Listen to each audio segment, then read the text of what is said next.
Okay, I'm going to take you through a lap of Zandvoort Club in the Ruf C-Spec and the iRacing Ruf C-Spec. Okay, first thing that you'll notice is there's a car off on the right, the middle of a start-finish straight. That just illustrates the point that you have to be careful with how you take the exit at the last corner. There's a little bit of runoff area. I'll explain that later, but if you take a little bit too much, you're going to lose traction, and you're going to end up spinning into the wall. So the way I'm going to do this, I'm just going to play through each corner, then rewind it, and then explain how things are done. So let's get on with it.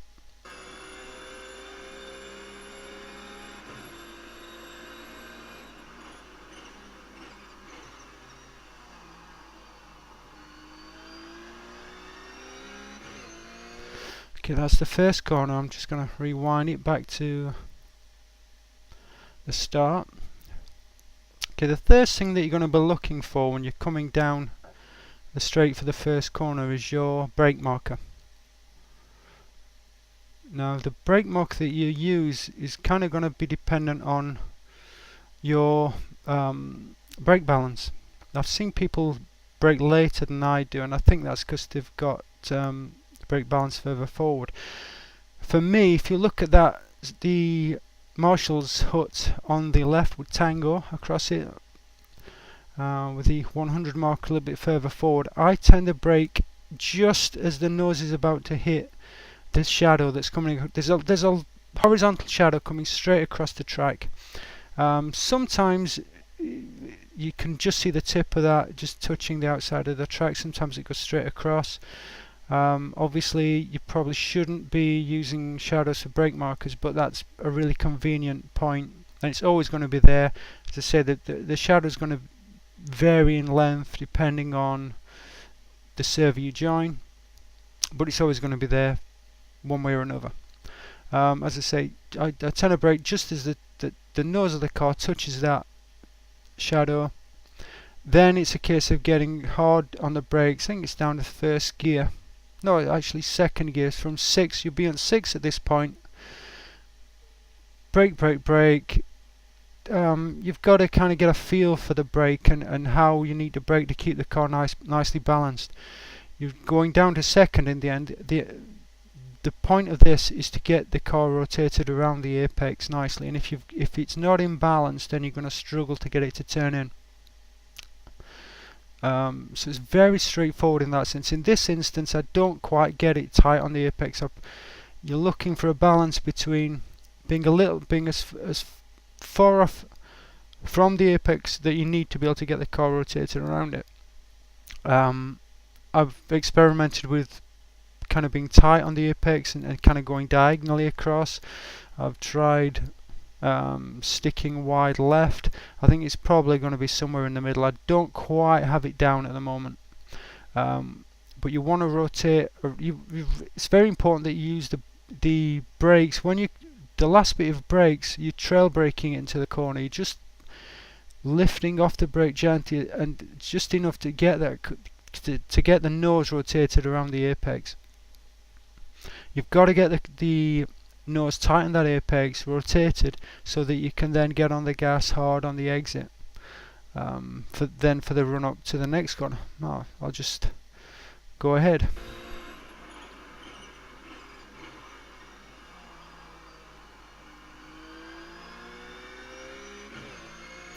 Okay, now we can take a little bit more of that rumble strip on the left. It's possible to do that and get away with it. From here, I like to come out maybe a third of the way across the track. I don't like to go the whole way over onto the right. Not even sure if it's a good idea to go halfway. Haven't really made an absolute final decision on that, but I don't want to be tight on the curb going around it, because then you're having to put in a lot more wheel input to get the car turned around. This little quick left-right turn, you've got to make that little bit of room, as I said, a little bit of room to get the entrance into the turn. You want to be tight left, brake down in the third gear, and as soon as you've done that, you're then turning in on the apex. You want to get tight on that apex. Just the tiniest delay is going to leave you in danger of running wide on exit. I'm not sure if the left right is taken as one turn or whether it's two, but you've got to think of it as one turn. The quick left, brake, third gear, very quickly get it turned in onto the apex, and then as early as you can back on the gas without putting your wheels into the sand off on the left. So it's very much a field corner. You're not really looking at markers around here, but you just know after you've driven a few laps, you just know where to brake here. So we'll just go through it.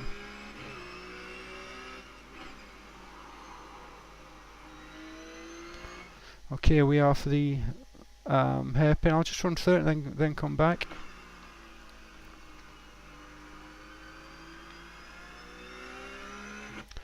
Okay, let's go back to that. Examine it.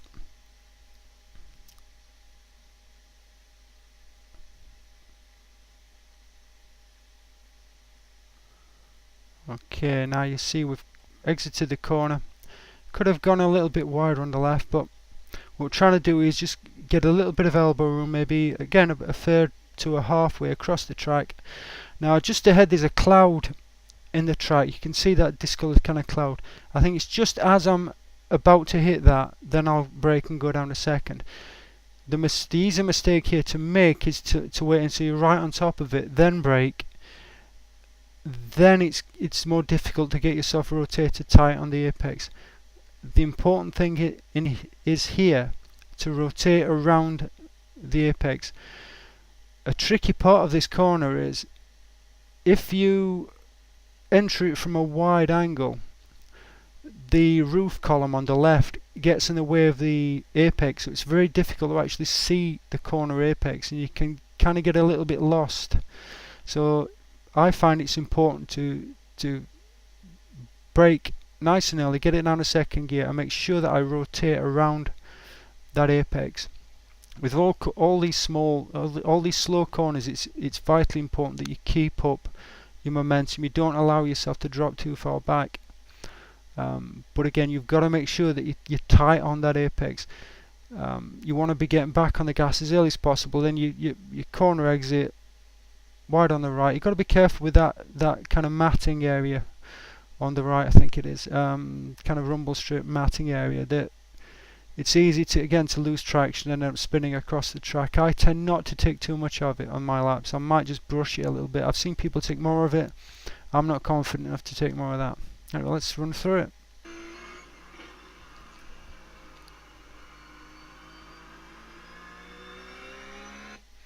Okay, now we've come out the exit again, not taking much of the curb. What I'm trying to do here, I'm trying to get over onto the left hand side now. You see the signs coming. Actually, I'll just run through it first once.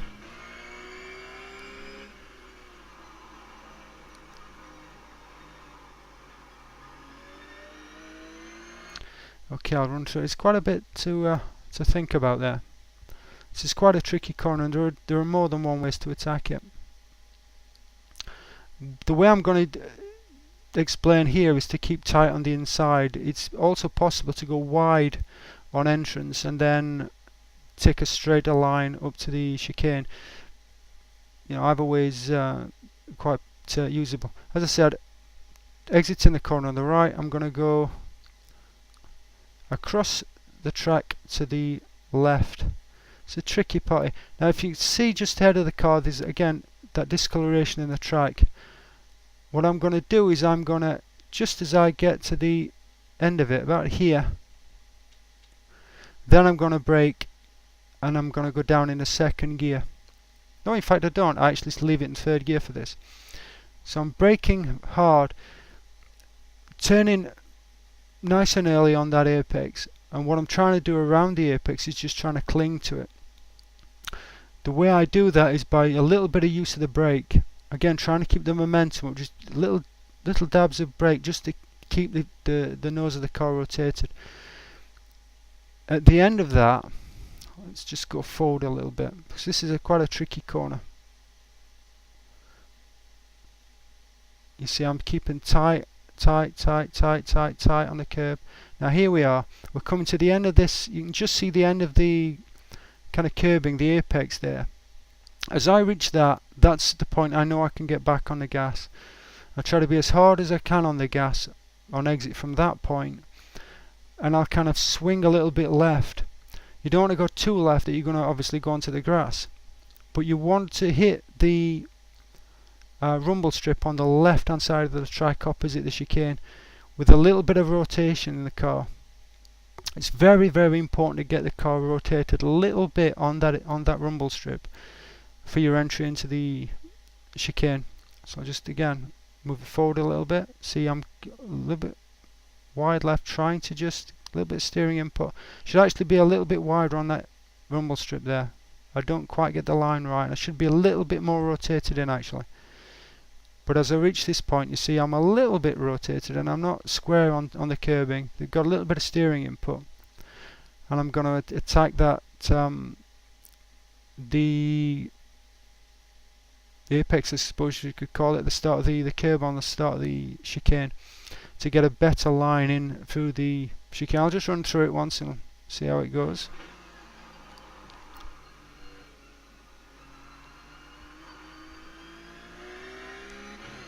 Okay, let's go through that and examine it in a little more detail.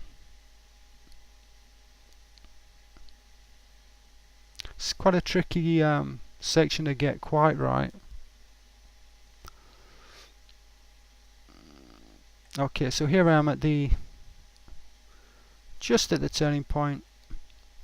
What I'm going to do is I'm going to take quite a bit out of the curb on entrance. You've got to be careful. If you take a fraction too much, it'll give you a slow down penalty. It's a really tricky section to get absolutely right. Now the hard part here is you want to carry sufficient speed through the centre part of the chicane, but you've got to make sure that you have the little bit of elbow room to get the car turned in on the corner for the exit. Actually, I'll go through it slowly. See, track out there. See, I take a little bit of that curve. See, I've got a little bit of elbow room here. Now I'm just starting to turn the wheel to the left.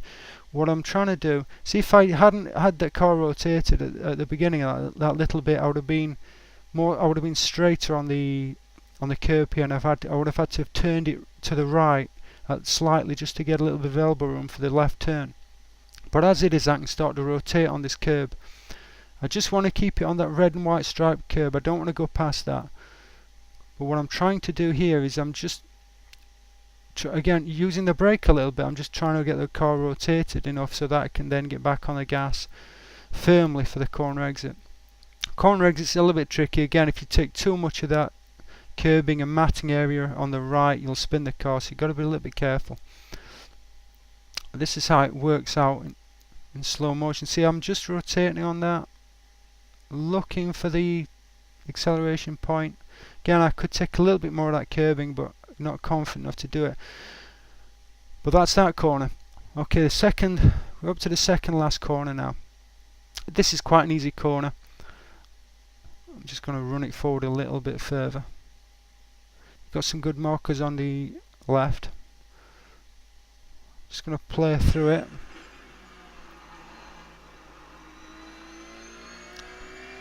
Okay, I'm going to leave it there before we get to the actual last corner, because that one takes quite a bit of explaining.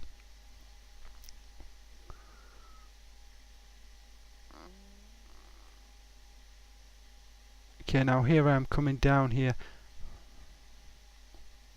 I'm really looking on the left of the track for these little dots, little discolorations.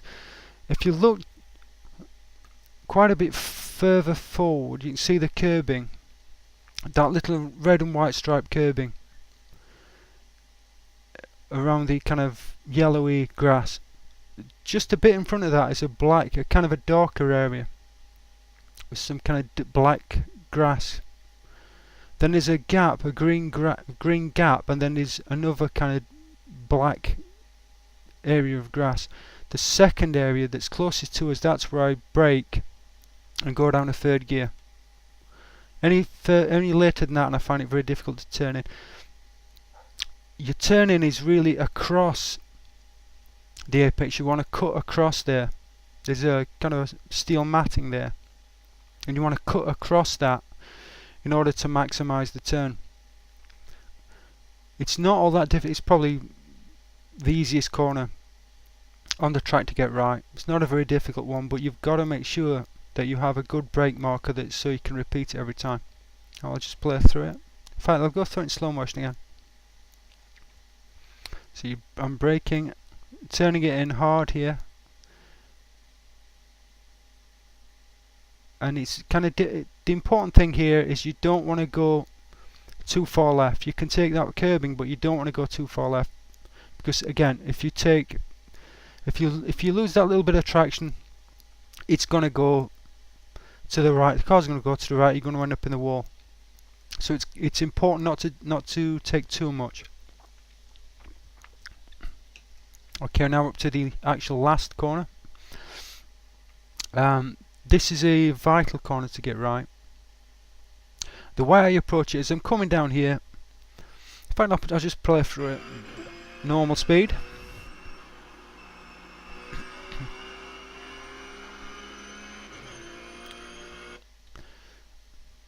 Okay, now you'll have noticed as I went through that I didn't do it full throttle.